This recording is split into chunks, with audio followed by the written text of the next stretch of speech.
হয়ে যাবে যদি রমজানের 3টা জিনিসকে আপনি ধরে রাখতে পারেন। কয়টা জিনিস? 3টা বলবো সেগুলা।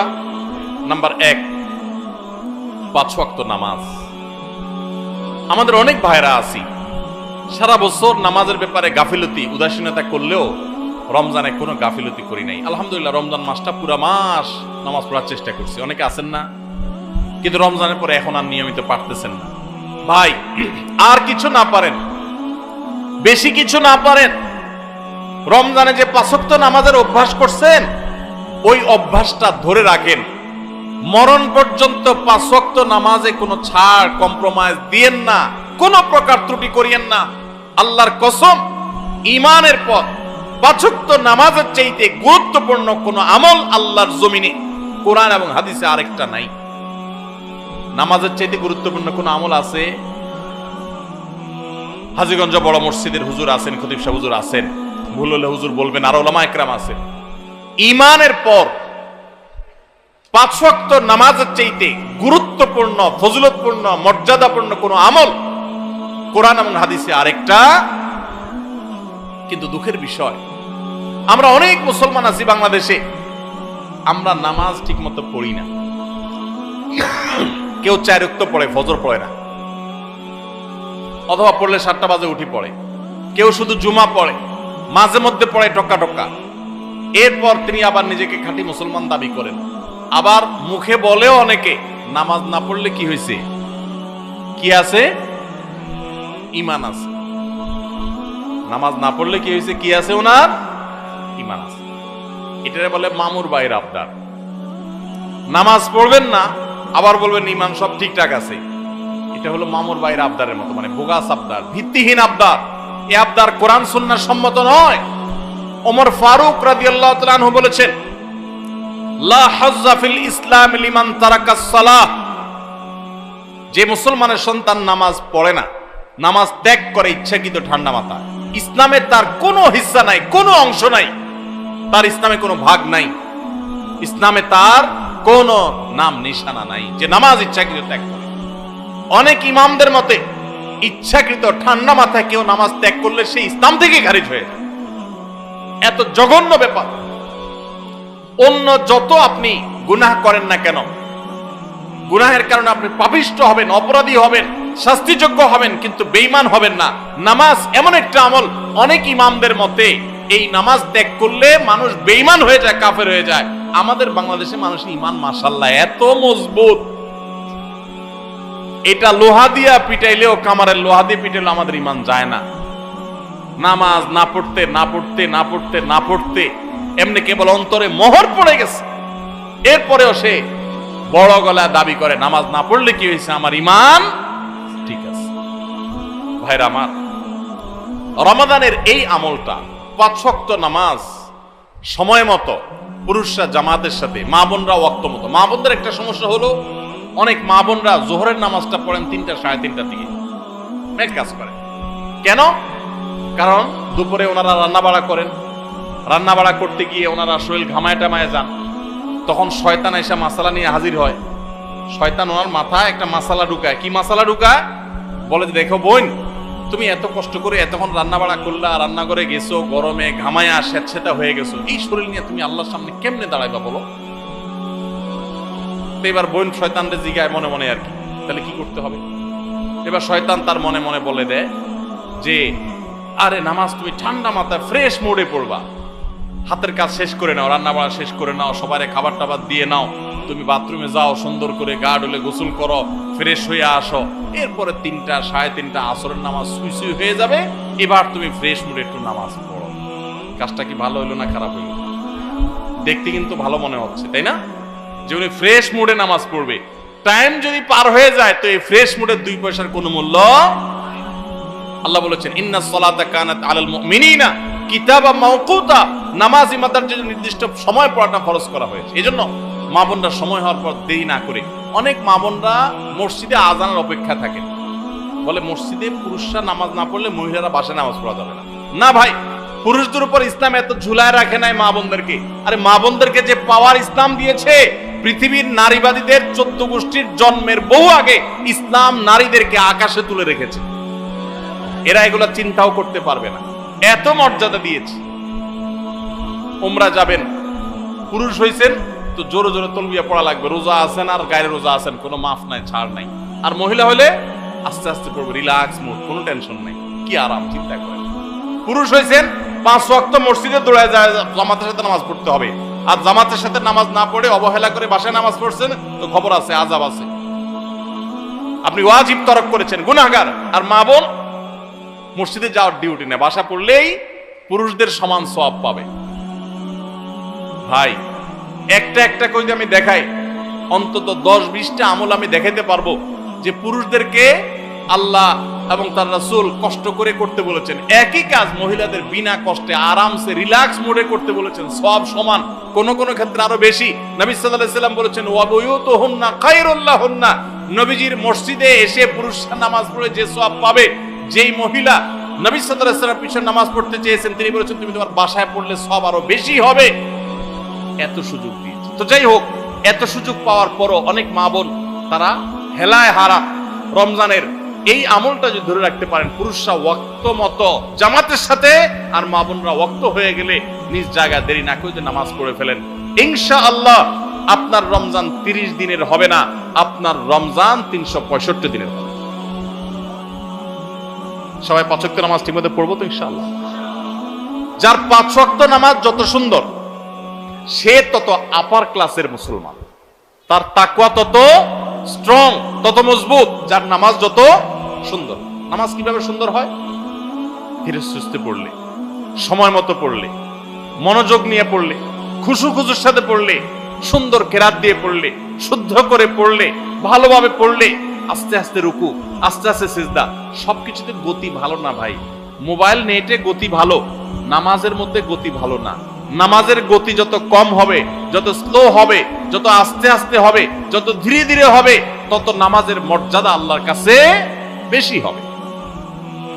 আপনার মসজিদে যে মুসল্লি সবচেয়ে বেশি সময় নিয়ে নামাজ পড়ে, আপনি বুঝবেন এই লোকটা সবচেয়ে আপার ক্লাসের মুসলমান। নামাজের ক্ষেত্রে অন্তত, তার অন্য ক্ষেত্রে ত্রুটি থাকলে সে অবশ্যই দোষী হতে পারে, বাট নামাজটা তার সবচেয়ে সুন্দর, কারণ সে নামাজে সবচেয়ে বেশি সময় নিচ্ছে।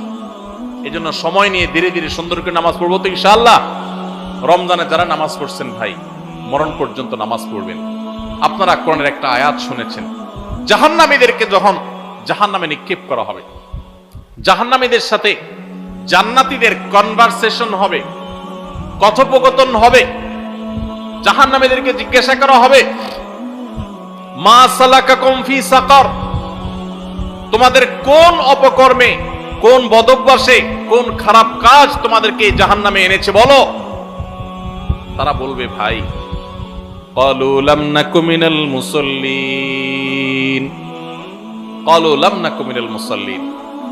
জাহান্নামীরা বলবে আমাদের যেই অপকর্মে, যেই পাপের কারণে আজ জাহান্নামে আসতে হয়েছে, সে পাপ হলো যে আমরা মুসল্লি ছিলাম না দুনিয়াতে, 5 ওয়াক্ত নামাজ ঠিকমতো পড়তাম। ভাইরে, যা করেন না করেন সবকিছুর আগে 5 ওয়াক্ত নামাজটা ঠিক করেন। ইমানদারের জীবন যাবে, নামাজ যেতে পারে না ভাই, কোনো অবস্থাতে না, কোনো অবস্থাতে না। নামাজ ত্যাগ করার কোনো সুযোগ নেই। নামাজ এমন ইবাদত, দেখেন আপনার কাছে যদি পানি না থাকে, ওযু করার মতো পানি না থাকে, তাহলে তো নামাজ মাফ নাকি? যে পানি নাই বেচারা কি করবে? পানি না থাকলে কি করতে হবে? মাটি দিয়ে তায়াম্মুম করতে হবে। আপনার সতর ঢাকতে হয় নামাজের জন্য, পুরুষের নাভি থেকে হাঁটু পর্যন্ত। সতর ঢাকার মতো কাপড়ও যদি না থাকে, এরকম কোন পরিস্থিতি আল্লাহ না করুন যদি আপনি পড়েন, তাহলে তো নামাজ মাফ নাকি? জি না। ওই অবস্থায় নামাজ পড়তে হবে। কেউ কেবলা কোন দিকে, কেবলার দিকে নামাজ পড়া ফরজ, এটা নামাজের শর্ত যে কেবলামুখী হওয়া। এখন কেবলা কোন দিকে আপনি কোনোভাবে জানতে পারছেন না, আকাশ মেঘলা বা কোনো কারণে এমন জায়গায় আছেন সূর্য দেখছেন না, কোনো কম্পাস নাই, এমন জায়গায় আছেন কেবলা কোন দিকে আপনি সেটা ফাইন্ড করতে পারছেন না। তো ফাইন্ড আউট করতে না পারলে, কেবলা নিরূপণ করতে না পারলে নামাজ মাফ নাকি? তাহলে কি করবে? কাউকে জিজ্ঞাসা করে পারলে পড়বে, আর জিজ্ঞাসা করার মতো কোনো লোক না থাকলে, কেউ যদি তথ্য দিতে না পারে সঠিক, তাহলে যেই দিকে কেবলা বলে তার মন বলবে সেদিকে ফিরে নামাজ পড়বে, তারপর নামাজ মাফ নাই। কেউ যদি দাঁড়ায় নামাজ পড়তে না পারে, অসুস্থ হয়ে পড়ে, তাহলে তো মাফ নাকি? আল্লাহু আকবার। দাঁড়ায় পড়তে পারে না, তাও মাফ নাই। কি করতে হবে?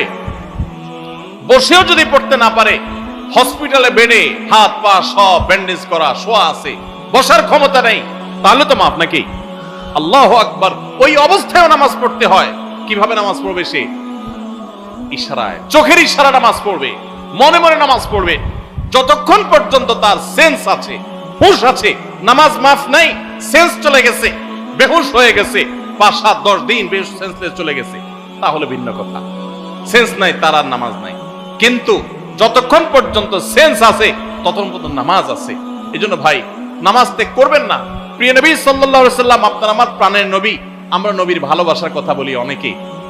শুনেন, নবী সাল্লাল্লাহু আলাইহি সাল্লামের নামাজের ব্যাপারে কি সিরিয়াসনেস ছিল জানেন?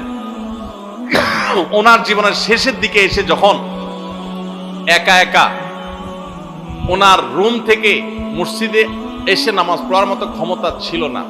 আপনারা যারা মদিনায় গেছেন তারা দেখেছেন, ভিডিওতে অনেকে দেখেছেন, তার যে মিম্বর, সেখান থেকে তার যে কবরটা, এই কবরটাই ছিল তার থাকার কক্ষ। এই দুইটার মধ্যে দূরত্ব কিন্তু সামান্য কয়েক হাত, সামান্য কয়েক হাত। আমাদের যে স্টেজটা আছে, স্টেজের 2 গুণ বা 3 গুণ হবে বড়, তো এতটুকু জায়গা, এই পাশে গ্রাউটার এক মাথা থেকে আরেক মাথা, এত বড় হবে না, এর অর্ধেক হবে। এইটুকু জায়গা হেঁটে আসার মতো শরীরে ক্ষমতা নাই। তখন পর্যন্ত প্রিয় নবী সাল্লাল্লাহু আলাইহি সাল্লাম তার এক হাত আলী রাদিয়াল্লাহু তাআলা আনহুর কাঁধে, আরেক হাত আব্বাস রাদিয়াল্লাহু তাআলা আনহুর কাঁধে দিয়ে, 2 সাহাবীর কাঁধে 2টা হাত দিয়ে পুরা শরীরের ভার তাদের উপরে ছেড়ে দিয়ে 2টা পাও মোবারক মাটিতে রেখে দাঁড়াবেন, সেই শক্তি ছিল না মৃত্যুর আগ মুহূর্তে। পাগুলোকে মাটির সাথে টানতে টানতে রুম থেকে মিম্বর পর্যন্ত এসেছেন এবং নামাজ পড়াবেন ইমামতি করে, সেই শক্তি নাই। আবু বকরকে নির্দেশ করেছেন, আপনি নামাজ পড়ান, আমি নামাজের ইমামতি করার শক্তি নাই। ভাইরা আমার, এরকম কঠিন সময় পর্যন্ত প্রিয় নবী সাল্লাল্লাহু আলাইহি ওয়াসাল্লাম নামাজ ত্যাগ করা তো দূরের কথা, জামাত পর্যন্ত ত্যাগ করেননি। ওমর রাদিয়াল্লাহু তাআলার কথা আপনারা শুনেছেন, ফজরের নামাজের ইমামতি করতেছিলেন। ওই সময় ফিরোজ আল-লুলু নামে একজন অগ্নি পূজক, ইসলামের দুশমন, খঞ্জর লুকিয়ে এনেছিল কাপড়ের মধ্যে। যখন তিনি নামাজের মধ্যে আছেন, এমন একটা পজিশনে আছেন যে তিনি নামাজের গভীরে প্রবেশ করে গেছেন, তখন খঞ্জর আঘাত করেছে তার খঞ্জর দিয়ে তার পেটে। সাথে সাথে নাড়ি বুড়ি বের হয়ে এসেছে, রক্তে সব ভেসে গেছে, উনি পড়ে গেলেন নামাজের মধ্যে। কিন্তু সবাই দরাদরি করে তাকে নিয়ে যাওয়া হলো, নিয়ে গেলেন। তিনি সেন্সলেস হয়ে যাচ্ছেন, রক্ত শূন্য হয়ে, মৃত্যুর ঠিক আগ মুহূর্তে, এর কিছুক্ষণ পরেই মারা গেছে। ওই সময় হঠাৎ করে তার যখন সেন্স আসছে, একটু মাথাটা উঁচু করার পর তার পরিবারের সদস্যরা দৌড়ে আসছে যে এত রক্ত ক্ষরণ হয়েছে, বোধহয় পানি টানি পান করার জন্য বলবে, শেষ মুহূর্তে মানুষ পানি খেতে চায় মরার আগ দিয়ে বা কিছু।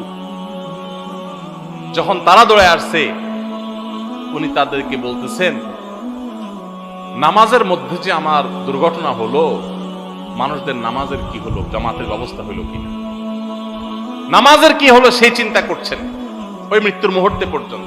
ভাইরে, মুসলমানের সন্তান নামাজ ত্যাগ করার কোনো সুযোগ নাই, সে নিজেকে মুসলমান দাবি করতে পারে না। ইমাম আবু হানিফা রাহমাতুল্লাহ আলাইহির মত যে যদি কেউ নামাজ ত্যাগ করে এবং তার মধ্যে অপরাধ বোধ থাকে যে আমি অন্যায়কারী, উচিত না আমার কাজটা করা, আমি শুরু করবো ইনশাআল্লাহ নামাজ, আল্লাহ আমারে মাফ করো, এরকম বোধ যদি কারোর মধ্যে থাকে, সে কাফের হবে না, কিন্তু নামাজ ত্যাগ করা কুফর। নবী সাল্লাল্লাহু আলাইহি ওয়াসাল্লাম বলেছেন, আল আহদুল্লাযী বাইনানা ওয়া বাইনাহুম তারকুস সালাহ, একজন অমুসলমানের সাথে আমাদের পার্থক্যের জায়গাটা হলো নামাজ ত্যাগ। এজন্য ভাই নামাজ পড়বো তো ইনশাআল্লাহ। রমজান মাসের এই একটা জিনিস যদি আপনি সারা বছর ধরে রাখতে পারেন, নামাজটা সুন্দর করে 5 ওয়াক্ত সময় মতো ঠিকঠাক মতো পড়েন, আপনার গোটা জীবনটা রমজানময় হয়ে যাবে ইনশাআল্লাহ। দ্বিতীয় যে আমলটার কথা বলছি রমজানের পরে ধরে রাখার জন্য, সেটা হলো ভাই কোরআনে কারীমের তিলাওয়াত। আমরা অনেকে আলহামদুলিল্লাহ তারাবিতে খতম শুনছি, তাই না? অনেকে মাশাআল্লাহ একটু কোরআন তেলাওয়াত করার চেষ্টা করছি। যারা পারি না পড়তে, তারা পড়া শুরু করে দেন।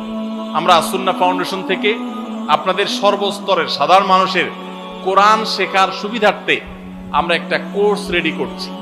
এটার প্রায় 80% কাজ ইতিমধ্যে সম্পন্ন হয়ে গেছে আলহামদুলিল্লাহ। এটা 20% কাজ বাকি আছে। আশা করছি খুব শীঘ্রই সেটা শেষ হয়ে যাবে। হয়ে গেলে এটা আমরা সবার জন্য ওপেন করে দিব। অনলাইনে আপনি নিজে নিজে কোরআন শিখতে পারবেন। তারপর আপনার এলাকার ইমাম মুয়াজ্জিনদের সহযোগিতা নিতে পারলে, ইমাম সাহেবদের সহায়তা নিতে পারলে আপনার জন্য আরো বেশি ভালো হবে। তো আপনারা যারা কোরআন পড়তে পারেন না তারা কোরআন শিখে ফেলবেন, আর যারা পারেন তারা নিয়মিত পড়বেন। প্রতিদিন 10 লাইন 20 লাইন শোয়ার আগে বা যে কোনো একটা টাইম ফিক্স করবেন, এটা আমি কোরআন পড়া ছাড়া আমি ঘুমাবো না। চেষ্টা করা যাবে না ইনশাআল্লাহ? রমজানের কোরআন তেলাওয়াতের আমলটা সারা বছর একটু হলেও ধরে রাখেন, আপনার জীবনটা বদলে যাবে, আপনি আমল করবেন দেখবেন। নাম্বার